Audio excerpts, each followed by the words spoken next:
السلام علیکم ورحمۃ اللہ وبرکاتہ۔ الحمدللہ رب العالمین والصلاة والسلام علی خیر خلقہ محمد وعلی آلہ وصحبہ اجمعین ومن تبعهم بإحسان إلی یوم الدین، اما بعد۔ اعوذ باللہ من الشیطان الرجیم، بسم اللہ الرحمن الرحیم۔ یا ایھا الذین آمنوا اجتنبوا کثیرا من الظن ان بعض الظن اسم ولا تجسسوا ولا یغتب بعضکم بعضا أيحب أحدكم أن يأكل لحم أخيه ميتا فكرهتموه واتقوا الله إن الله تواب رحيم۔ مسلمان کرام اور معزز خواتین، جیسا کہ ہمیں معلوم ہے کہ تفسیر چل رہی ہے سورہ حجرات کی، جس میں اصلاح معاشرہ سے متعلق بہت سی ہدایات اور تعلیمات دی گئی ہیں۔ اس سے پہلے جو آیات گزری ہیں ان میں جہاں ایک طرف نبی اکرم صلی اللہ علیہ وسلم کے ساتھ کن آداب کا خیال رکھنا چاہیے اس پر گفتگو ہوئی، تو دوسری طرف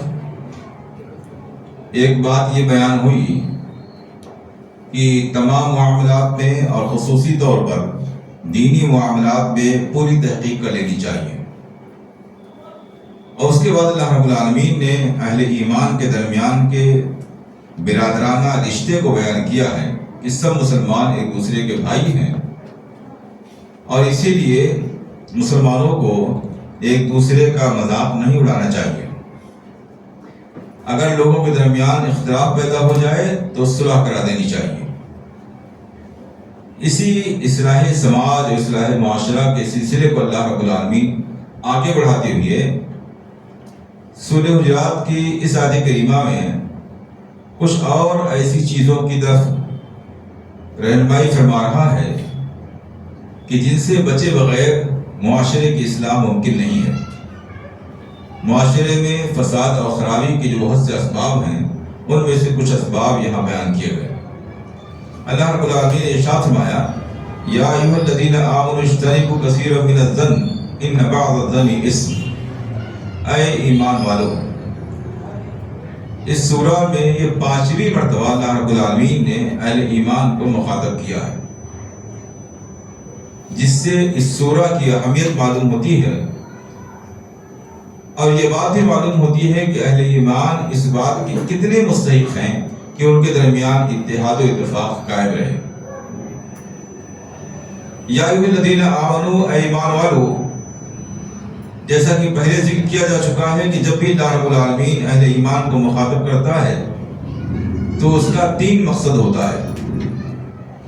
ایک تو خاص طور سے اہل ایمان کو متوجہ کرنا،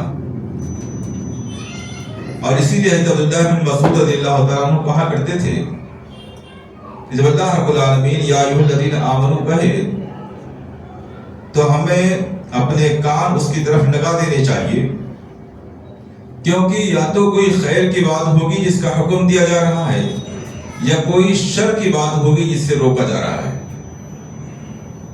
اہل ایمان کو مخاطب کرنے کا دوسرا مقصد یہ بتلانا ہے کہ جو بات بیان ہونے جا رہی ہے اس پر عمل کرنا آپ کے ایمان اور عقیدے کا تقاضا ہے۔ یعنی اگر آپ واقعی ایمان رکھتے ہیں، مومن ہیں، تو پھر آپ کو ضرور ان باتوں پر عمل کرنا چاہیے۔ خاص آپ کے لیے باتیں کہی جا رہی ہیں۔ اور اہل ایمان کو مخاطب کرنے کا تیسرا فائدہ اس بات کی طرف توجہ دلانا کہ جو بات بیان ہونے جا رہی ہے اس پر عمل نہ کرنا یہ آپ کے ایمان کے تقاضے کے خلاف ہے۔ اگر آپ مومن ہیں تو ایمان کا تقاضا یہ ہے کہ آپ اس پر عمل کریں، اس پر عمل نہ کرنا گویا ایمان کے تقاضے کے خلاف ہے۔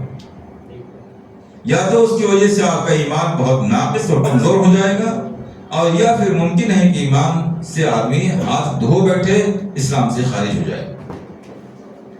ان تینوں باتوں کو یہاں دہرانے اور بیان کرنے کا مقصد یہ ہے کہ جو بات یہاں بیان ہونے جا رہی ہے اس کے ہم سب خصوصی طور پر مخاطب ہیں، اور اس پر عمل کرنا ہمارے ایمان کا تقاضا ہے۔ اللہ رب العالمین نے فرمایا، یا ایھا الذین آمنوا اجتنبوا کثیرا من الظن، اے ایمان والو، بہت زیادہ گمان کرنے سے بچو۔ گمان کرنے کا معنی یہ ہے کہ کسی چیز کو یقین کے ساتھ جانے بغیر، اپنے کانوں سے سنے، اپنے آنکھوں سے دیکھے اور کسی یقینی آدمی کے ذریعہ بتلائے بغیر صرف اندازے اور تکے اور اٹکل کی بنیاد پر کسی کے بارے میں کوئی گمان قائم نہ کیا جائے۔ فرمایا بہت زیادہ گمان کرنے سے بچو۔ اس کا الٹا معنی یہ ہوا کہ کسی کے بارے میں کوئی خیال یقین کی بنیاد پر قائم کیجیے۔ اب یہ جو گمان اور خیال ہے یہ دو قسم کا ہے، ایک کو بدگمانی کہتے ہیں، ایک کو خوش گمانی کہتے ہیں۔ سوء ظن اور حسن ظن، کسی کے بارے میں اچھا خیال بنا لینا اور کسی کے بارے میں برا خیال بنانا۔ یہاں اللہ رب العالمین نے اچھے اور برے سے ہٹ کر کے ہم اہل ایمان کو یہ تعلیم دی ہے کہ کسی کے بارے میں کوئی خیال ہی بنانے سے بچا جائے۔ خیالات کی بنیاد پر، گمان کی بنیاد پر کسی کے بارے میں کوئی نظریہ قائم کرنے سے بچا جائے، کیونکہ جب انسان یہ ذہنیت بنا لے گا کہ وہ خیال کی بنیاد پر، گمان کی بنیاد پر کسی کے بارے میں اچھا خیال بنانے لگے گا تو بہت جلد کسی شخص کے بارے میں ایسے ہی خیال کی بنیاد پر بدگمانی میں بھی مبتلا ہو جائے گا، کیونکہ اس کا مزاج بن گیا ہے کہ وہ تحقیق کے بغیر یوں ہی سنی ہوئی باتوں کو مان لیتا ہے، یقین کر لیتا ہے۔ کسی کے بارے میں اچھی خبر سنتا ہے تو اس کے بارے میں اچھا گمان کر لیتا ہے، تو کل جب بری خبر سنے گا تو برا گمان بھی کر لے گا۔ اس لیے اللہ رب العالمین نے اس کی جڑ کاٹتے ہوئے پابندی لگا دی کہ بہت زیادہ گمان کرنے سے بچو۔ اس کا معنی یہ ہوا کہ کچھ گمان کیا جا سکتا ہے۔ کچھ گمان سے مراد یہ ہے کہ اگر ایک آدمی کا ظاہر اچھا ہے، ظاہری اعتبار سے وہ آدمی ایمان والا ہے، مسلمان ہے، اور ظاہری اعتبار سے کوئی خرابی اس کے اندر نظر نہیں آ رہی ہے، تو اس کے بارے میں اچھا ہی گمان کرنا چاہیے۔ ظاہری علامتیں جس کے بارے میں اچھی بھی نہیں ہیں اس کے بارے میں اچھا گمان کرنا چاہیے، لیکن بلا وجہ جو چیز معلوم نہیں ہے اس کے بارے میں اچھا گمان پیدا نہیں کر لینا چاہیے۔ بعض دفعہ ایک آدمی کا ظاہر بڑا اچھا اور عمدہ ہوتا ہے، تو جس قدر ظاہر ہے اتنا تو اس کے بارے میں گمان کر لینا ٹھیک ہے، لیکن جو چیزیں معلوم نہیں ہیں ان کے بارے میں کسی طرح کا کوئی خیال بنانے سے ہی پرہیز کرنا چاہیے۔ اگر کوئی بات ذہن میں آ رہی ہے، کوئی کسی کے بارے میں کوئی بات پوچھ رہا ہے، بات کر رہا ہے، آپ اللہ عالم بالصواب کہہ کر کے وہاں سے دور ہو جائیں۔ بھئی ہمیں اس کے بارے میں تحقیقات نہیں ہے، اللہ عالم اچھا یا برا ہے، مسلمان ہے اس لیے میرا گمان اچھا ہے، لیکن باقی تحقیقات ہم کو نہیں ہے۔ اس لیے گمان کی بنیاد پر کسی کے سلسلے میں کوئی خیال بنانے اور کسی کے سلسلے میں کوئی رائے قائم کرنے سے اجتناب کرنا چاہیے، بچنا چاہیے۔ اللہ رب العالمین نے قرآن کریم میں ارشاد فرمایا وَلَا تَقْفُ مَا لَيْسَ لَكَ بِهِ عِلْمٌ إِنَّ السَّمْعَ وَالْبَصَرَ وَالْفُؤَادَ كُلُّ أُولَٰئِكَ كَانَ عَنْهُ مسؤولا۔ آپ کسی بھی ایسی چیز کے پیچھے نہ پڑ جائیں، یعنی کسی بھی چیز کے بارے میں رائے قائم نہ کریں، گمان نہ کریں، گفتگو نہ کریں، نظریہ قائم نہ کریں، کسی سے کوئی بات چیت نہ کریں جس کے بارے میں آپ کے پاس یقینی علم نہیں ہے، جانکاری نہیں ہے۔ یہ مزاج ہی نہ بنایا جائے کہ گمان کی بنیاد پر کوئی کسی کے بارے میں اچھا ہے، کسی کے بارے میں برا خیال بنایا جائے۔ دوسری چیز ہے بدگمانی۔ بدگمانی کا معنی یہ ہے کہ تحقیق کے بغیر، صحیح علم اور یقین آئے بغیر کسی کے بارے میں صرف کچھ ظاہری چیزوں کو دیکھ کر کے برا خیال بنا لینا۔ ایک شکل تھی خوشگمانی کی، اچھے گمان کی، اس میں تو ظاہر کے مطابق اچھا گمان رکھا جائے گا، اس لیے کہ اچھا گمان گناہ نہیں ہے۔ بہتر یہ ہے کہ گمان ہی نہ بنایا جائے، جتنا معلوم ہے اتنا ہی خیال بنایا جائے، اس سے زیادہ خیال ہی نہ رکھا جائے۔ جیسا کہ اللہ کے رسول صلی اللہ علیہ وسلم نے ارشاد فرمایا من حسن اسلام المرء ترکہ ما لا یعنی، ایک مسلمان آدمی کے اسلام کو بہتر اور اچھا اور مضبوط بنانے والی چیزوں میں سے یہ بھی ہے کہ ہر ایسی چیز سے اپنا دامن بچا لے، ہر ایسی چیز چھوڑ دے جس سے اس کا کوئی تعلق نہیں ہے۔ ایک آدمی کے اندرونی مسائل اور معاملات کیا ہیں، اس کے گھریلو معاملات کیا ہیں، اس کے خاندانی مسائل کیا ہیں، کس سے اختلاف ہے، کس سے انتشار ہے، وہ گھریلو اندرونی اعتبار سے اچھا یا برا ہے، اس سے ہمارا کیا تعلق ہے؟ تو ہر وہ چیز جس سے ہمارا کوئی تعلق نہیں ہے، جتنی زیادہ ہم اس سے دور رہیں گے اتنی زیادہ ہمارا اسلام اور ایمان مضبوط اور پختہ ہوتا چلا جائے گا۔ تو اچھا گمان تو ممکن ہے کیا جا سکتا ہے، کوئی حرج کی بات نہیں، لیکن بہتر یہ ہے کہ اچھا گمان بھی نہ کیا جائے، گمان کرنے سے بچا جائے۔ جتنا دکھائی پڑ رہا ہے، جتنا معلوم ہے، اتنا ہی گمان کیا جائے، باقی کے بارے میں اپنے ذہن کو خالی رکھا جائے۔ لیکن برا گمان یہ گناہ ہے۔ کسی کے بارے میں یقین کے ساتھ کچھ جانے بغیر اگر کوئی شخص برا گمان پیدا کر لیتا ہے تو یہ گمان یہ گناہ کے دائرے میں آ جائے گا۔ اسی لیے اللہ رب العالمین نے فرمایا ان بعض الظن اسم، بعض خیال، بعض گمان، بعض اٹکل اور تکا گناہ ہوتا ہے یا گناہ تک پہنچا دیتا ہے۔ یہی بدگمانی ہی بعض خیال ہے جو انسان کو گنہگار بنا دیتا ہے یا گناہ تک پہنچا دیتا ہے۔ چنانچہ اس سلسلے میں حضرت عمر بن خطاب رضی اللہ عنہ کے سلسلے میں آتا ہے نہ قال کہ وہ کہا کرتے تھے وَلَا تَظُنَّنَّ بِكَلِمَةٍ خَرَجَتْ مِنْ أَخِيكَ الْمُسْلِمِ إِلَّا خَيْرًا، جب بھی آپ کے کسی مسلمان بھائی کے منہ سے کوئی جملہ نکلے، کوئی بات نکلے تو آپ اس کے بارے میں اچھا ہی گمان رکھیے۔ وَأَنْتَ تَجِدُ لَهَا فِي الْخَيْرِ مَحْمَلًا، جب تک آپ اس کے بارے میں اچھا معنی لے سکتے ہیں۔ کسی آدمی کے منہ سے کوئی بات نکلی، کوئی شخص کچھ کہہ رہا ہے، مجھے کہہ رہا ہے، کسی اور کو کہہ رہا ہے، اس کا کئی معنی اور مطلب نکل سکتا ہے۔ اگر اس میں ذرا سی بھی گنجائش ہے اچھا معنی لینے کی، اچھا خیال بنانے کی، اچھا گمان پیدا کرنے کی، تب تک جائز نہیں ہے کہ آپ اس کے بارے میں غلط معنی اور بدگمانی کا نظریہ ہی قائم کریں۔ جب تک ممکن ہے تب تک اس کے بارے میں آپ اچھا ہی خیال کریں، برا خیال پیدا نہ کریں۔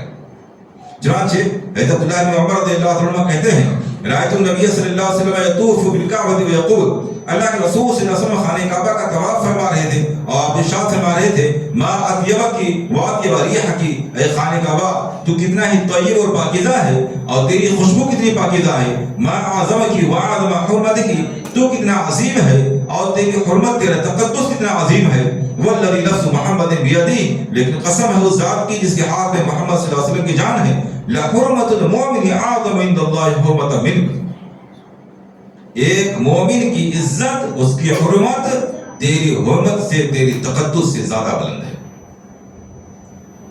ہم ویسے کون خانہ کعبہ کے حرمت کو، اس کے تقدس کو پامال کرنے کی جرات کر سکتا ہے، اور اس کے بارے میں کون ایسی بات سوچ بھی سکتا ہے؟ اور نبی اکرم صلی اللہ علیہ وسلم فرما رہے ہیں خانہ کعبہ کے تقدس اور اس کی حرمت سے زیادہ ایک مسلمان کی حرمت اور اس کا تقدس ہے۔ یعنی اس کا معنی یہ ہوا کہ اگر دونوں چیزوں میں کمپیئر کیا جائے، ایک آدمی خانہ کعبہ کی بے حرمتی کر رہا ہے، اس کے بارے میں بدزبانی کر رہا ہے، بد کلامی کر رہا ہے، وہاں جا کر کے کوئی غلط حرکت کر رہا ہے جو اس کی تقدس، اس کی عزت کے خلاف ہے، اور ایک آدمی یہاں کسی مسلمان کی بے حرمتی کر رہا ہے، بے عزتی کر رہا ہے، اس کو ذلیل کرنے کی کوشش کر رہا ہے، تو دونوں میں یہ دوسرا آدمی جو کسی مسلمان کی بے عزتی کر رہا ہے یہ زیادہ گنہگار ہوگا اس آدمی کے مقابلے میں جو خانہ کعبہ کی حرمتی کر رہا ہے۔ یہ ایک مومن کی عزت کی شان ہے۔ مالہ و دمہ، اس کا خون اور اس کا مال دونوں، ایک مسلمان آدمی کے مال کی اور اس کے جان کی، دونوں کی حرمت خانہ کعبہ کی حرمت سے بڑھ کر ہے۔ وَيُظَنَّ بِهِ إِلَّا خَيْرٌ، اور یہ کہ جائز نہیں ہے کہ کسی مسلمان کے بارے میں کوئی آدمی گمان کرے، اٹکل لگائے، الا خیر، مگر گمان کرنا ہے تو اچھا ہی گمان ہونا چاہیے۔ کسی کے بارے میں مسلمان کے سلسلے میں اگر ہمیں اپنی طرف سے یقین کے بغیر کوئی اندازہ لگانا ہے، کوئی خیال پیدا کرنا ہے ظاہری چیزوں کے مقابلے میں، ظاہری چیزوں کو دیکھ کر کے، تو ہمیں اچھا ہی خیال پیدا کرنا چاہیے، برا خیال پیدا نہیں کرنا چاہیے۔ ایک دوسری حدیث میں اللہ کے رسول صلی اللہ علیہ وسلم ارشاد فرماتے ہیں، ابو ہریرہ رضی اللہ عنہ ہیں، ایاکم والظن فإن الظن اکذب الحدیث، گمان کرنے سے بچو کیونکہ گمان سب سے جھوٹی بات ہے۔ ایک آدمی یقین کے ساتھ کسی کے بارے میں کچھ جانتا نہیں ہے، کچھ اپنے کانوں سے سنا نہیں، دیکھا نہیں، لوگ کہہ رہے ہیں یا غلط گمان دماغ میں آ گیا ہے، اس کی بنیاد میں کسی کے سلسلے میں کچھ بدگمانی پیدا کر لی جائے، غلط خیالات بنا لیے جائیں، یہ سب سے جھوٹی بات ہے۔ ولا تجسسوا ولا تحسسوا ولا تنافسوا ولا تحادثوا ولا تباغضوا ولا تدابروا وكونوا عباد الله اخوانا، اور ایک دوسرے کی جاسوسی نہ کرو اور ایک دوسرے کے ٹوہ میں نہ پڑو اور ایک دوسرے سے آگے بڑھ جانے کی، سبقت کر جانے کی دنیاوی معاملات میں کوشش نہ کرو، ایک دوسرے سے حسد نہ کرو، ایک دوسرے سے بغض نہ کرو، ایک دوسرے سے منہ نہ پھیرو، بلکہ اللہ رب العالمین کے بندے اور آپس میں بھائی بھائی بن کر کے رہو۔ یہاں تک کہ بدگمانی کا معاملہ یہ ہے کہ حضرت عبداللہ بن مسعود رضی اللہ تعالیٰ کے سلسلے میں آتا ہے کہ ان کے پاس ایک آدمی لایا گیا، حضرت عبداللہ بن مسعود رضی اللہ تعالیٰ کے پاس ایک آدمی لایا گیا، فقیل له هذا فلان تقطر لحيته خمرا، اور کہا گیا یہ فلاں آدمی جس کو میں لے کر کے آیا ہوں، اس کی داڑھی سے شراب کے قطرات ٹپک رہے ہیں۔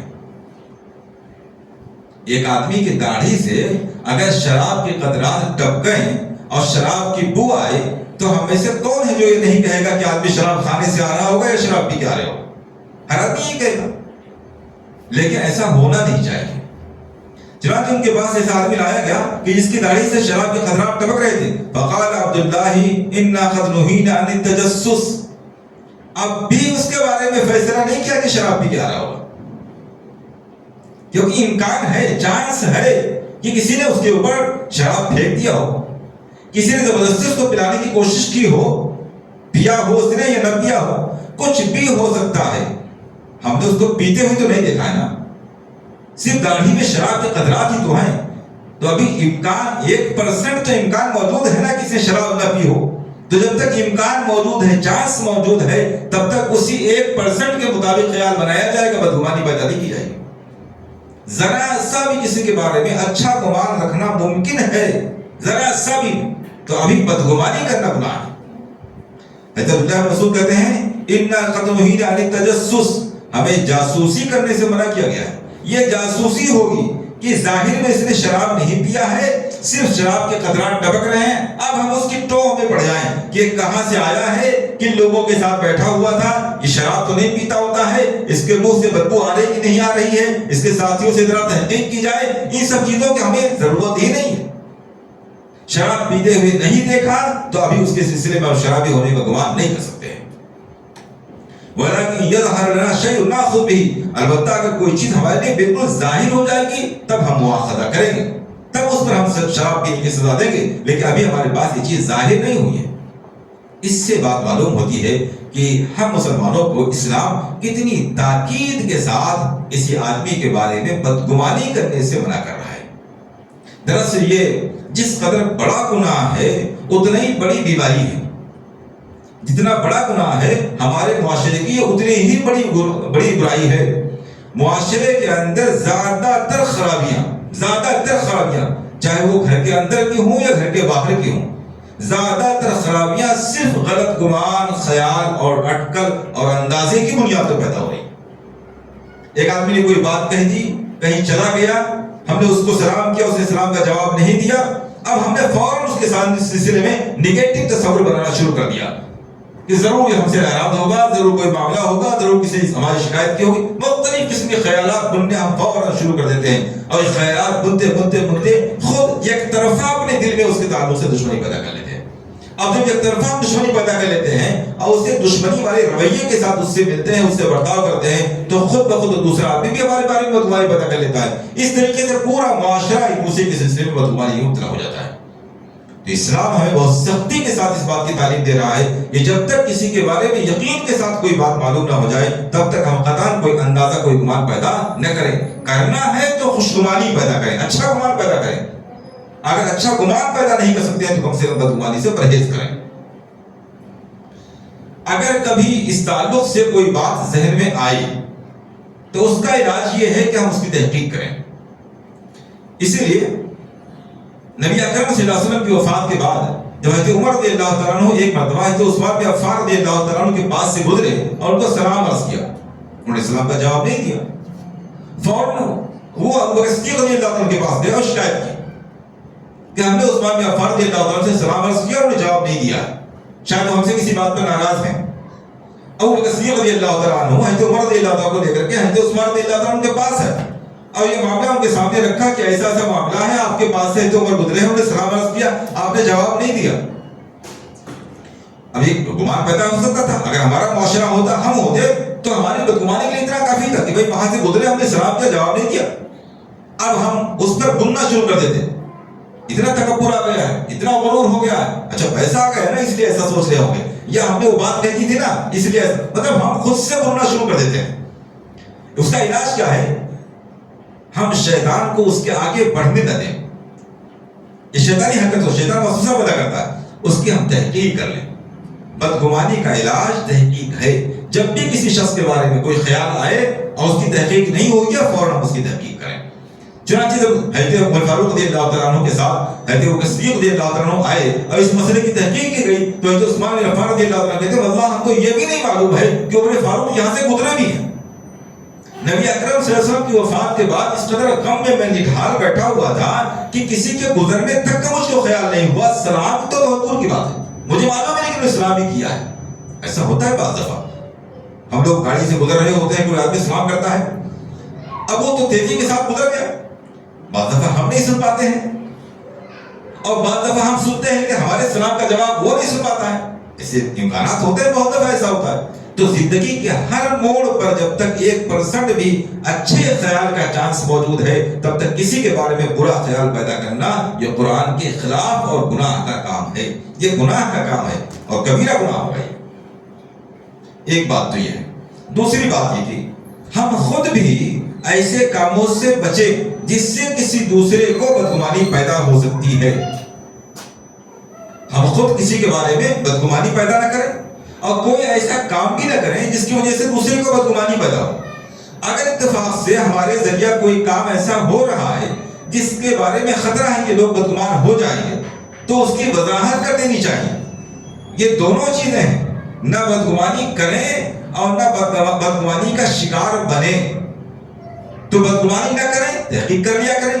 بدگمانی کا شکار نہ بنے, اس کے لیے وضاحت کر دیا کریں. اس کی مثال یوں ہے کہ ایک مرتبہ اللہ کے رسول صلی اللہ علیہ وسلم ایک دیوار کی آڑ میں استنجا کر رہے تھے, پیشاب کر رہے تھے.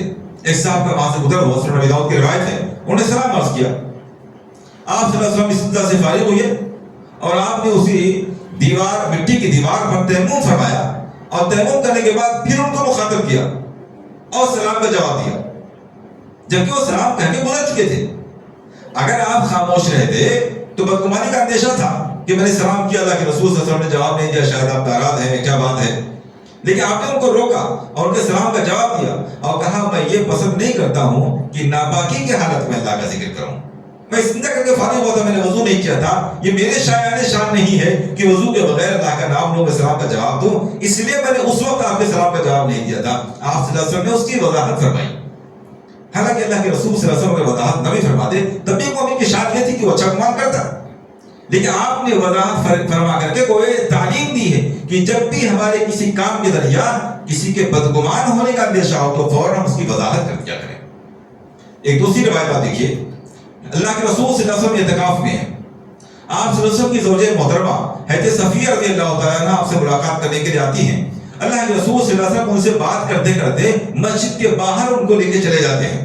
ان کو چھوڑنے کے لیے, رات کا اندھیرا ہے, ان کو چھوڑنے کے لیے مسجد کے باہر آپ صلی اللہ علیہ وسلم چلے جاتے ہیں اور مسجد کے باہر نکل کر کے پھر رک کر کے کچھ بات چیت کرنے لگتے ہیں کہ اتفاق سے وہاں سے 2 انصاری صحابی کا گزر ہوتا ہے. وہ آپ صلی اللہ علیہ وسلم سے سلام عرض کرتے ہیں, گزر جاتے ہیں. آپ نے ان کو روکا اور فرمایا انہا صفیہ, یہ میں جس سے بات کر رہا ہوں یہ میری بیوی صفیہ ہیں. کون صحابی ایسا ہو سکتا ہے جو نبی اکرم صلی اللہ علیہ وسلم کے سلسلے میں کوئی غلط خیال پیدا کرے؟ لیکن اس کے باوجود آپ صلی اللہ علیہ وسلم کو روکا. یہ کوئی شیطان ہر شخص کے ساتھ لگا ہوا ہے. فرمایا یہ میری بیوی صفیہ ہیں. انہوں نے کہا سبحان اللہ, اللہ کے رسول کہ آپ کے بارے میں ایسی کوئی بات نہیں سوچ سکتا ہوں. کہا نہیں, ان الشیطان یجری من الانسان مجرى الدم, خطا آپ کی نہیں ہے, ہم آپ کو قصوروار نہیں ٹھہرا رہے. ہر انسان کے ساتھ شیطان جو چل رہا ہے, خون کی طرح گردش کر رہا ہے, کیا پتا کب کس کے ذہن میں کیا خیال ڈال دے معلوم نہیں ہے. اس لیے ہم نے وضاحت کر دی کہ صفیہ بن بیوی ہے تاکہ غلط خیال پیدا ہی نہ ہونے پائے. تو یہ 2 معاملہ ہے. ایک تو یہ کہ ہم کسی کے سلسلے میں کوئی گمان پیدا کرنے سے بچیں, اس کی تحقیق کریں. تحقیق کے بغیر اگر ہم تحقیق نہیں کر سکتے ہیں تو اپنے ذہن کو خالی رکھنے کی کوشش کریں اور اس کی عادت ڈالیں. بلا وجہ اپنے ذہن کو ڈسٹ بن نہ بنائیں. ہمارا ذہن, سچائی یہ ہے کہ ہمارا ذہن خرافات کا ڈسٹ بن بنا ہوا ہوتا ہے. تمام قسم کی نالج ہمارے پاس ہونی چاہیے، کس معاشرے میں کیا چل رہا ہے، کس کے گھر کے کیا معاملات ہیں، ساری نالج ہمارے پاس ہونی چاہیے۔ پھر سب کے بارے میں بلا وجہ تحقیق و تجسس کرتے پھر رہے ہوتے ہیں، اور جو نہیں کر پاتے ہیں وہ اپنی جانب سے خیال پیدا کر لیتے ہیں۔ تو اپنے ذہن کو، اپنے دماغ کو ڈسٹ بن نہ بنایا جائے، بس اتنی ہی بات اپنے ذہن میں رکھی جائے جس کی ہم کو ضرورت ہے، یا جو چیز ہمارے سامنے آ گئی ہے جس کی تحقیق ہو گئی ہے، بلا وجہ گمان پیدا نہ کیا جائے۔ اگر کوئی مسئلہ ہے تو اس کی تحقیق کر لی جائے، اور خود ایسی کوئی چیز نہ کی جائے، ایسا کوئی کام نہ کیا جائے جس کی وجہ سے کسی بھی مسلمان کے اندر بدگمانی کے اندیشے پیدا ہونے لگے، اس کی فوراً وضاحت کر دی جائے۔ دوسری بات بھی آیت کریمہ میں کہی گئی، یا ایھا الذین آمنوا اجتنبوا کثیرا من الظن ان بعض الظن اسم، فرمایا ولا تجسسوا، اور جاسوسی نہ کرو۔ حدیث میں اس تعلق سے دو لفظ استعمال ہوا، ولا تجسسوا ولا تحسسوا، تجسس اور تحسس۔ ابن عثیمین رحمہ اللہ نے دونوں میں فرق یہ بیان کیا ہے کہ کوئی آدمی کسی کے اندرونی معاملات کی خود سے جا کر تحقیق کر رہا ہے، جس چیز کی انہیں قطعاً ضرورت نہیں ہے، لیکن لوگوں کے گھریلو معاملات کیا ہیں، میاں بیوی کے معاملات کیا ہیں، بھائی کے ساتھ تعلقات کیا ہیں، یا اور لوگوں میں آپس کے معاملات کیا ہیں، بلا وجہ جا کر کے خود تحقیق کر رہا ہے، خود ٹوہ میں لگا ہوا ہے، یہ تجسس ہے۔ اسی سے جاسوسی کا لفظ بنا ہے۔ اور تحسس کا معنی یہ ہے کہ وہ خود نہیں کر پا رہا ہے لیکن دوسروں سے تحقیق کرتا پھر رہا ہے۔ وہ فلاں جگہ جھگڑا ہو گیا تھا، وہ وہاں جو چوراہے پہ بھیڑ لگی ہوئی تھی، کیا معاملہ ہے اس کا، کیا تحقیق ہے اس کی؟ اب بلا وجہ اس کے بارے میں قریب کر، ضرورت اس کو قطعاً نہیں ہے، اجنبی لوگ ہیں، لیکن بلا وجہ اس کے بارے میں قریب، اس کے بارے میں تحقیق اور اس کے بارے میں چوراہوں پہ کھڑے ہو کر کے گفتگو، بلا وجہ کی چیز ہے، یہ تحسس ہے۔ خود سے آدمی جاسوسی کرے تو تجسس ہے، کسی اور سے معلوم کرتا پھرے تو تحسس ہے، اور اسلام نے دونوں سے منع فرمایا ہے۔ تحسس اور تجسس سے مراد یہ ہے کہ غیر ضروری جاسوسی کرنا، غیر ضروری۔ اگر اسلامی مفاد اور مقاصد کے لیے کسی چیز کی جاسوسی کی جا رہی ہے، کوئی حرج کی بات نہیں ہے۔ جیسے نبی اکرم صلی اللہ علیہ وسلم نے بہت سے جنگی معاملات میں بعض حضرات کو جاسوس بنا کر کے بھیجا ہے، جائز ہے۔ اور جیسے حضرت یعقوب علیہ السلام نے اپنے بیٹوں کو بھیجا تھا کہ جا کر کے مصر میں تحسس کرنا، یعنی لوگوں سے معلوم کرتے پھرنا، یوسف کے بارے میں ان کا حلیہ بتا کر کے، ان کی کیفیت بتا کر کے معلوم کرنا۔ مجھے اندیشہ ہے، مجھے خیال ہے میرا کہ شاید وہیں کہیں یوسف ہوگا، تو جائز مقصد کے لیے۔ اب کسی کی کوئی چیز غائب ہو گئی ہے تو لوگوں سے معلوم کرے گا۔ جیسے یعقوب علیہ السلام کا بیٹا غائب ہو گیا، انہوں نے اپنے دوسرے بیٹوں سے کہا جا کر کے وہاں تحقیق کرنا، تو یہ تحقیق، یہ جاسوسی، یہ معلومات ضروری ہے، اس میں کوئی حرج کی بات نہیں ہے۔ لیکن دوسروں کے اندرونی معاملات جن کی ہمیں قطعاً کوئی ضرورت نہیں ہے، ایسی چیزوں کی نالج پیدا کرنا بھی درست نہیں ہے۔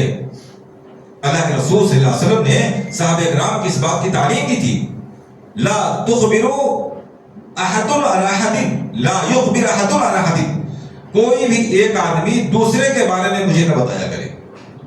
عموماً کیا ہوتا ہے، ایک آدمی جو مصلی پر ہے، جو امام ہے، جو خطیب ہے، پورا سماج اس کے پاس آپ کے اپنے پاس مسائل کو رکھتا ہے، پورا سماج اپنے اندرونی مسائل، اپنے ظاہری معاملات اور دوسروں کی باتیں۔ نتیجہ کیا ہوتا ہے، ایک آدمی جو اجنبی تھا، وہ سب کے بارے میں اچھا گمان رکھتا تھا، اچھا خیال رکھتا تھا، سب ہمارے اسلامی بھائی ہیں، سب نماز میں آ رہے ہیں، اخلاق سے ہمارے ساتھ مل رہے ہیں، ایک اچھا خیال اس کے دماغ میں تھا۔ لیکن لوگ آ کر کے بلا وجہ دنیا بھر کے معاملات اس کے سامنے رکھ کر کے سب کے بارے میں اس کو بدگمان کر دیتے ہیں۔ ہم آپ کے بارے میں بیان کر رہے ہیں اور آپ ہمارے بارے میں بیان کر رہے ہیں، تیسرا آدمی دونوں کے بارے میں بدگمان ہو رہا ہے۔ تو آپ صلی اللہ علیہ وسلم نے تعلیم دی، کوئی بھی آدمی کسی دوسرے کے بارے میں ہمیں نہ بتایا کرے۔ صحابہ کو اس بات کا حکم دیا تھا، کیونکہ میں چاہتا ہوں کہ جب میں نکلوں تو جس سے ملوں اس کے بارے میں میرا دل صاف رہے۔ جب بلا وجہ کی غلط فہمیاں ہمارے دل میں آپ ڈالتے رہو گے کہ فلاں آدمی کا معاملہ ایسا ہے، اس کا کاروبار ایسا ہے، اس کے تعلقات ایسے ہیں، اس کا اخلاق و کردار اتنا خراب ہے، تو جب اس طرح کی بات ہمارے دماغ میں ڈالتے رہو گے تو میں بھی انسان ہوں، میں لوگوں کے بارے میں صاف دل نہیں رہوں گا، غلط خیالات ہمارے دل میں پیدا ہونے لگیں گے۔ اس لیے ہمیں اس طرح کی چیزیں نہ بتایا کرو۔ یہی معاملہ ہر شخص کو دوسرے کے ساتھ کرنا چاہیے، دوسرے کے ساتھ۔ جو کوئی بھی اس طرح کی بات کرتا ہے، بھائی رہنے دیجیے، ان سب چیزوں کی ہمیں ضرورت نہیں ہے، آپ اس طرح کے معاملات نہ ذکر کریں تو بہتر ہے۔ تو اس طرح سے ہم اپنے سینے کو، اپنے دل کو لوگوں کے سامنے بلا وجہ کی غلط فہمی سے محفوظ رکھیں گے۔ ولا تجسسوا، اور تجسس نہ کرو، بلا وجہ کی تحقیق میں، تجسس میں، ٹوہ میں نہ لگو۔ ولا یغتب بعضکم بعضا، اور تم ایسے بعض کی غیبت نہ کرے، یعنی کوئی ایک دوسرے کی غیبت نہ کیا کرے۔ غیبت کا معنی کیا ہے؟ اس کا ذکر حدیث کے اندر آیا ہوا ہے۔ اللہ کے رسول صلی اللہ علیہ وسلم سے صحابہ کرام نے پوچھا غیبہ، اے اللہ کے رسول صلی اللہ علیہ وسلم غیبت کیا ہے؟ غیبت کی ڈیفینیشن کیا ہے؟ تو آپ صلی اللہ علیہ وسلم فرمایا ذکر کا اخاک بما یکرہ، آپ اپنے بھائی کا تذکرہ کریں اس انداز میں کہ اگر اسے معلوم ہو جائے تو اسے اچھا نہ لگے، پسند نہ آئے۔ کوئی آدمی موجود نہیں ہے، غیر موجود ہے، اس کے بارے میں کوئی ایسی بات کہنا یا ایسے انداز میں بات کرنا کہ اگر وہ آدمی سن لے، اس کو معلوم ہو جائے کہ فلاں میرے بارے میں اس طرح کی بات کر رہا تھا تو اسے اچھا نہ لگے، یہ غیبت ہے۔ اب اگر مان لیجیے کوئی آدمی نماز پڑھنے نہیں آتا، ہم بیٹھتے کہ یہاں باتیں کرتے ہیں، فلاں آدمی دیکھو نماز نہیں پڑھتا ہے، وہ سنے گا تو اس کو اچھا لگے گا، یہ بھی غیبت میں شامل ہے۔ صحابہ کرام نے پوچھا وَإِنْ كَانَ فِيهِ مَا تَقُولُ أَفَرَأَيْتَ إِنْ كَانَ فِي أَخِي مَا أَقُولُ، سوال کیا اللہ کے رسول صلی اللہ علیہ وسلم جس کے بارے میں بات کہی جا رہی ہے اگر اس کے اندر وہ خرابی موجود ہے تب بھی اس کا نام غیبت ہوگا۔ جو بات کہی جا رہی ہے وہ خرابی ہے اس کے اندر تب بھی وہ غیبت ہے۔ آپ نے فرمایا إِنْ كَانَ فِيهِ مَا تَقُولُ فَقَدِ ارْتَبْتَ، اگر اس کے اندر وہ خرابی موجود ہے جو آپ کہہ رہے ہیں تب تو اس کا نام غیبت ہے، اور اگر خرابی موجود ہی نہیں ہے اور اس کے بارے میں کوئی بات آپ کہہ رہے ہیں وَإِلَّمْ يَكُنْ فِيهِ مَا تَقُولُ فَقَدْ بَهَتَّ، تب تو آپ نے اس پر بہتان لگا دیا، الزام لگا دیا۔ جو خرابی اس کے اندر پائی ہی نہیں جا رہی تھی وہ خرابی آپ اس کے بارے میں بیان کر رہے ہیں، یہ اور بڑا گناہ ہو گیا۔ اندازہ کیجئے غیبت کی ڈیفینیشن میں کتنی باریکی رکھی گئی ہے۔ کسی بھی معاملے میں کسی شخص کا تذکرہ اس کی غیر موجودگی میں کیا جائے اور ایسے انداز میں کیا جائے کہ سن لے تو اس کو پسند نہ آئے، وہ برا ہے کتنا ہی برا ہو کرے، لیکن اس کی غیر موجودگی میں اگر ہم بات کریں وہ سنیں، اور کون یہ پسند کرے گا کہ اس کی غیر موجودگی میں اس کی برائیوں کا تذکرہ کیا جائے؟ ایسی بات کوئی پسند نہیں کرے گا۔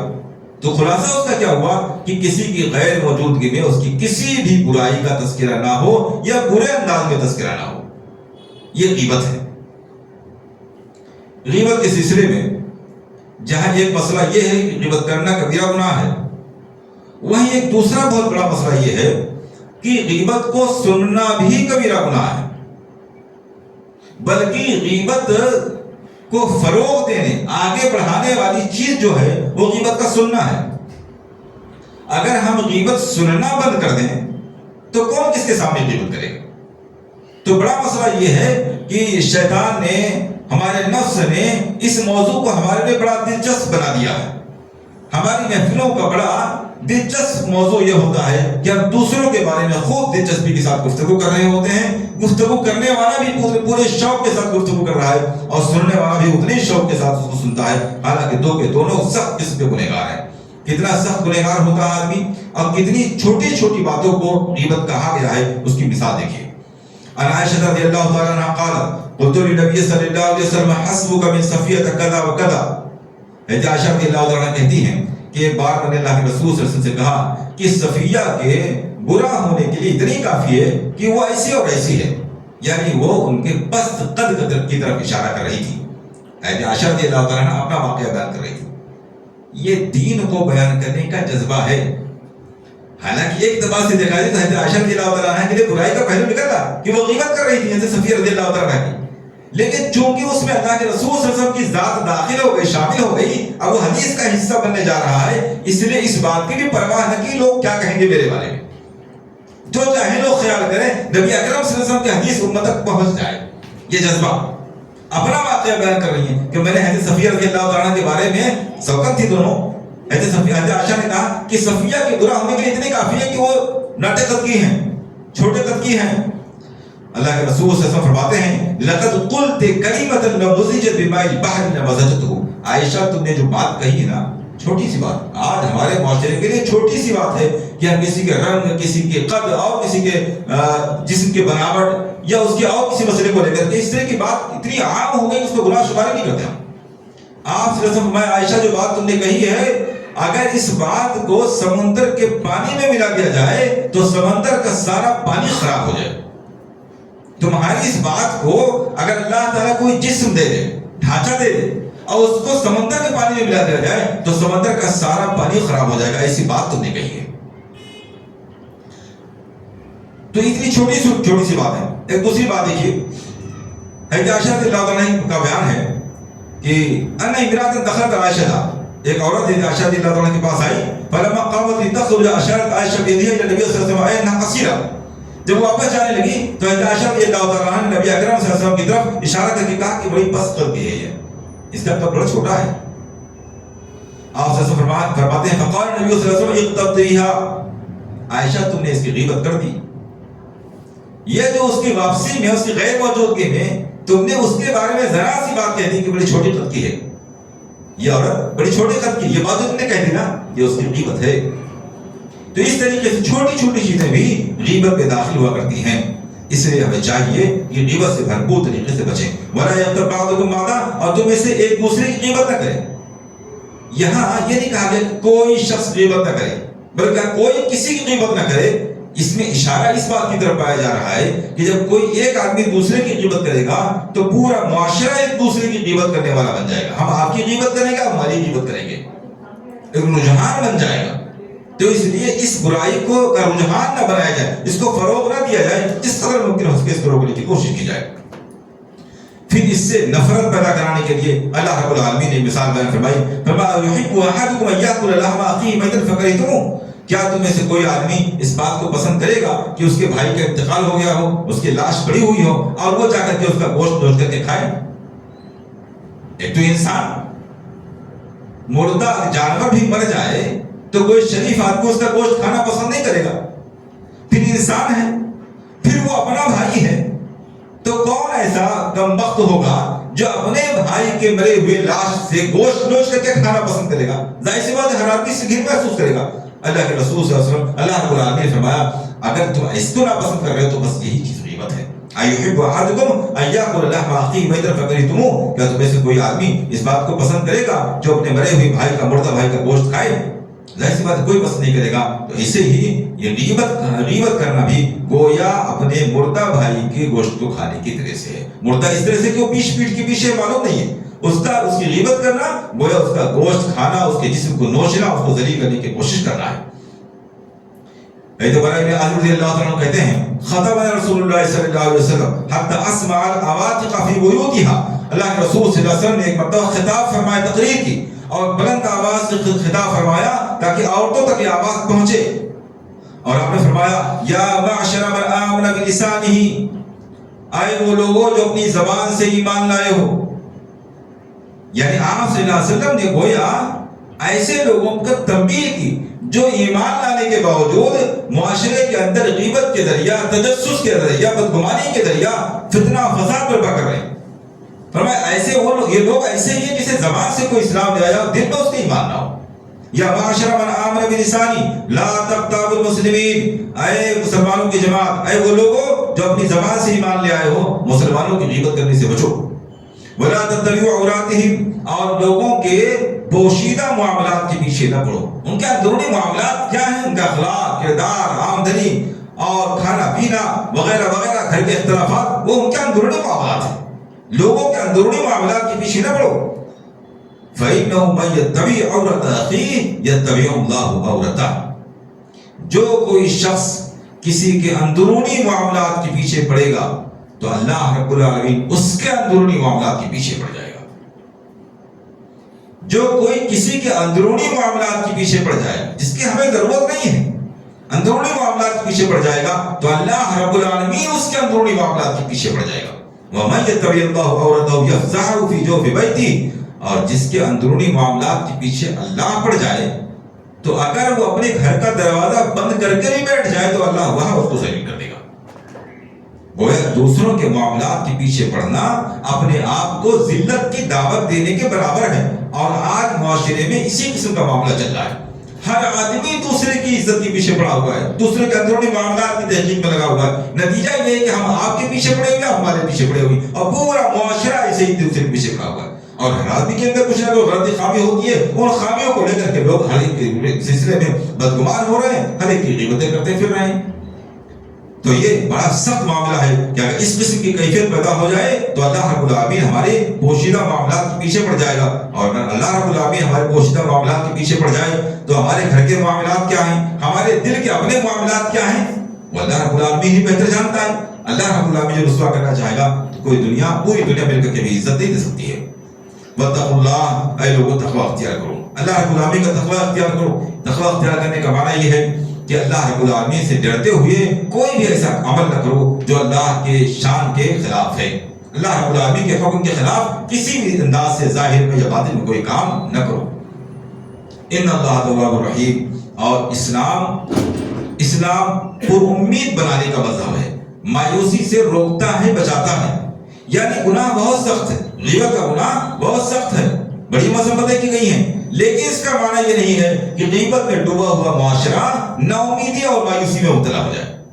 ان اللہ تواب الرحیم، اللہ رب العالمین بہت زیادہ توبہ قبول کرنے والا اور بہت زیادہ رحم فرمانے والا ہے. یعنی اگر ہمارے اندر اس طرح کی کوئی خامی ہے، کوئی غلطی اس طرح سے ہم کر رہے ہیں، تو ابھی اللہ رب العالمین کی طرف توبہ کا دروازہ کھلا ہوا ہے. اللہ رب العالمین توبہ استغفار کریں، اللہ رب العالمین رحم فرمانے والا بھی ہے، توبہ قبول فرمانے والا بھی ہے. تو عام حالات میں غیبت کا مسئلہ یہ ہے. البتہ اگر کسی شخص کو کسی سے پریشانی ہے، کوئی کسی پر ظلم کر رہا ہے، کسی کا مال کسی نے چھین لیا ہے، کسی کو کسی نے مار پیٹ دیا ہے، اور آدمی شکایت کے طور پر کسی بااختیار کے پاس جا کے غیبت کرتا ہے، تو یہ شرعی غیبت نہیں ہے. مثلا کسی شخص نے کسی کا مال چھین لیا ہے اور وہ جا کر کے اس پر کیس کر دیتا ہے، یا معاشرے میں کسی معزز آدمی سے آ کر کے شکایت کر دیتا ہے، یا کسی کے بیٹے نے کسی کو برا کہہ دیا، وہ آ کر کے باپ سے شکایت کر رہا ہے کہ آپ کے بیٹے نے ایسا ایسا کہا ہے. شکایت اس لیے کر رہا تھا کہ اس کی اصلاح ہو جائے اور اس پر جو ظلم ہوا اس کا بدلہ مل سکے، تو یہ غیبت میں شمار نہیں کیا جائے گا. اس کی اجازت ہے. کسی کے ساتھ ایسا معاملہ ہو تو اس کی اجازت دی گئی ہے. ایک صاحب کے ساتھ ایسا معاملہ ہو رہا تھا. ایک صحابی آیا، انہوں نے کہا اللہ کے رسول، میرا جو پڑوسی مجھے بہت پریشان کرتا ہے. آپ نے فرمایا صبر کرو. لیکن وہ بار بار آتے رہے، پریشان بہت زیادہ تھے. آپ نے کہا ٹھیک ہے، آپ نے منع نہیں کیا کہ غیبت ہے، ایسی باتیں مت کیا کرو. آپ نے کہا ٹھیک ہے، آپ جاؤ اور اپنے گھر کا سامان نکال کر اپنے دروازے پر رکھ لو. اپنے گھر کا سارا سامان برتن وغیرہ نکالو، اپنے دروازے پر رکھ کر کے بیٹھ جاؤ. انہوں نے ایسا ہی کیا، برتن وغیرہ سارا سامان نکالا، دروازے پر بیٹھ گئے. اب جو آدمی وہاں سے گزرتا پوچھتا بھائی کیا معاملہ ہے، کیوں سامان نکال کے باہر بیٹھے ہو، تو وہ بتاتا تھا کہ ایسا ایسا معاملہ، میں بہت پریشان ہوں اپنے پڑوسی سے. اللہ کے رسول صلی اللہ علیہ وسلم نے کہا کہ تم ایسا کر کے بیٹھ جاؤ. اب جو آتا اس سے معاملہ اس کے سامنے، بھائی پڑوسی بہت ناراض ہے، بڑا پریشان کرتا ہے ہم کو، اللہ کے رسول نے ایسا ہم کو حکم دیا ہے. اب جب پڑوسی نے سنا کہ ہر آدمی کے سامنے ہماری یہ بات ہو رہی ہے، پورے معاشرے کے اندر یہ برائی پھیلتی جا رہی ہے، وہ جا کر کے اس کی خوشامد کرنے لگا. اس نے توبہ استغفار کیا، بھائی اب دوبارہ غلطی نہیں کروں گا، اپنا سامان گھر کے اندر رکھیے، گھر میں رہیے، اب آپ محفوظ رہیں گے. تو اللہ کے رسول صلی اللہ علیہ وسلم نے اس کو طریقہ بتایا، منع نہیں کیا. ایسے ہی اللہ کے رسول صلی اللہ علیہ وسلم سے اس خاتون نے نکاح کے تعلق سے مسئلہ دریافت کیا. فاطمہ بنت قیس رضی اللہ تعالیٰ عنہ، ان کے پاس نکاح کا پیغام دو لوگوں کی طرف سے آیا. وہ اللہ کے رسول صلی اللہ علیہ وسلم کے پاس آئی مشورہ کرنے کے لیے کہ میں کیا کروں، ان دونوں میں سے کس سے نکاح کروں. اللہ کے ایک اس میں سے معاویہ رضی اللہ تعالیٰ عنہ تھے، ایک ابو جہل تھے. دو لوگوں کا پیغام پہنچا تھا. آپ صلی اللہ علیہ وسلم نے فرمایا کہ معاویہ فسالوق، یہ غریب آدمی ہے، معاویہ مالدار نہیں ہے، تمہاری رہائش کا کھانے پینے کا اچھا انتظام نہیں کر سکیں گے، اسے نکاح مت کرو. ابو جہل کے بارے میں فرمایا فإن اللہ يرو عصاه مناطقه، وہ اپنے کندھے سے اپنی لاٹھی نہیں اتارتے ہیں، یعنی مارتے بہت ہیں. یا دوسرا معنی کیا گیا کہ سفر بہت کرتے ہیں، تو تمہارے لیے ان سے رشتہ کرنا بہتر نہیں ہوگا. رشتہ نہیں کیا، پھر دوسرا رشتہ اللہ کے رسول نے بتایا. اس سے بات معلوم ہوتی ہے کہ رشتے کے تعلق سے یا کاروبار کے تعلق سے کسی معاملے میں کوئی آدمی آپ سے مشورہ لے رہا ہے کہ فلاں آدمی کیسا ہے، تو مشورہ دیتے وقت اگر اس کی کوئی برائی کی جا رہی ہے، کوئی غیبت کی جا رہی ہے، تو وہ شرعی غیبت نہیں ہے، یعنی اس کے وجہ سے آدمی گنہگار نہیں ہوگا. بلکہ اگر کوئی مشورہ لے رہا ہے تو اس وقت امانت داری کا تقاضا یہ ہے کہ پوری صحیح بات اس کے سامنے رکھی جائے تاکہ کوئی بھی آدمی دھوکے میں مبتلا نہ ہو. ایک تیسری شکل یہ ہے کہ ایک آدمی ہم سے مشورہ بھی نہیں دے رہا ہے، ایک آدمی نے ہم پر کوئی ظلم نہیں کیا، ہم شکایت نہیں کر رہے، لیکن ایک آدمی بڑا فریبی دھوکے باز ہے، معاشرے کے اندر لوگ اس کے دھوکے میں مبتلا ہو رہے ہیں. اب خیر خواہی کے طور پر لوگوں کو بتایا جائے کہ بھئی فلاں آدمی کاروبار کرنے کے لائق نہیں ہے، فلاں آدمی دوستی کے لائق نہیں ہے، فلاں آدمی پڑوسی بنانے لائق نہیں ہے، فلاں آدمی اس کے ساتھ سفر کرنے لائق نہیں ہے، اس لیے کہ اس کے بارے میں ہم کو معلوم ہے فلاں آدمی دغاباز ہے، دھوکہ دینے والا ہے، یہ نقصان پہنچانے والا ہے. تو لوگوں کی خیر خواہی کے لیے لوگوں کو اس طرح کی بات اگر بتائی جا رہی ہے تو کوئی حرج کی بات نہیں ہے. یہ تینوں شکلیں غیبت کے دائرے سے باہر ہوں گی.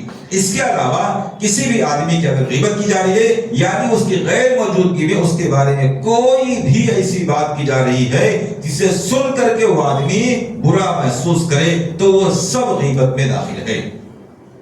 اور ہم سب کو چاہیے اپنے اپنے اعمال کا اپنے اپنے رویے کا جائزہ لیں۔ اگر خدا نخواستہ ہم اس میں مبتلا ہیں تو گویا ہم بیمار ہیں، اور بیمار کی عقل مندی اسی میں ہے کہ وہ اپنی بیماری تسلیم کر لے۔ بیمار کی عقل مندی اس میں ہے کہ وہ اپنی بیماری کو تسلیم کر لے۔ ایک آدمی کو کینسر کی بیماری ہے، ڈاکٹر نے چیک اپ کر کے بتا دیا آپ کو کینسر کی بیماری ہے، اور کہ نہیں بھائی کہاں وہ بیماری ہے، کینسر تھوڑے کو ہے، ڈاکٹر رپورٹ دکھا رہا ہے، بتا رہا ہے، اور وہ بلا وجہ جرات دکھا رہا ہے کہ نہیں ہم کو کوئی بیماری نہیں ہے، تو ایسا آدمی بیوقوف کہلائے گا اور دھیرے دھیرے وہ موت کے آگوش میں چلا جائے گا۔ عقل مندی یہ ہے کہ جب ہم بیمار ہیں، ڈاکٹر نے ہم کو بتا دیا کہ بیمار ہے، تو اپنی بیماری ہم ایکسپٹ کر لیں، کیونکہ ایکسپٹ کرنے کے بعد ہی اب علاج کی شروعات ہوگی۔ اگر بیماری ہی ہم نہیں مان رہے ہیں، ڈاکٹر کتنا ہی کہ ہم اس کا انکار کریں، تو علاج کیسے شروع کریں گے؟ تو اس لیے خدا، یہ سب بیماریاں ہیں، یہ سب معاشرے کی بیماریاں ہیں۔ اگر خدا نخواستہ اس قسم کی بیماری میں مبتلا ہیں تو ہمیں چاہیے ہمیں اپنی یہ بیماری خود سے ایکسپٹ کر لینی چاہیے، اور اللہ رب العالمین کے توبہ کا دروازہ کھلا ہوا ہے، اس سے توبہ استغفار کرنا چاہیے، اور اس سے ہدایت طلب کرنی چاہیے کہ ہم کو اس طرح کے تمام قسم کے گناہوں سے محفوظ رکھے۔ اللہ رب العالمین سے دعا ہے کہ ہمیں کتاب و سنت کو صحیح معنوں میں سننے سمجھنے، اس پر عمل کرنے، اس کے تقاضوں کو پورا کرنے کی توفیق عطا فرمائے۔ آمین۔ وآخر دعوانا ان الحمد للہ رب العالمین۔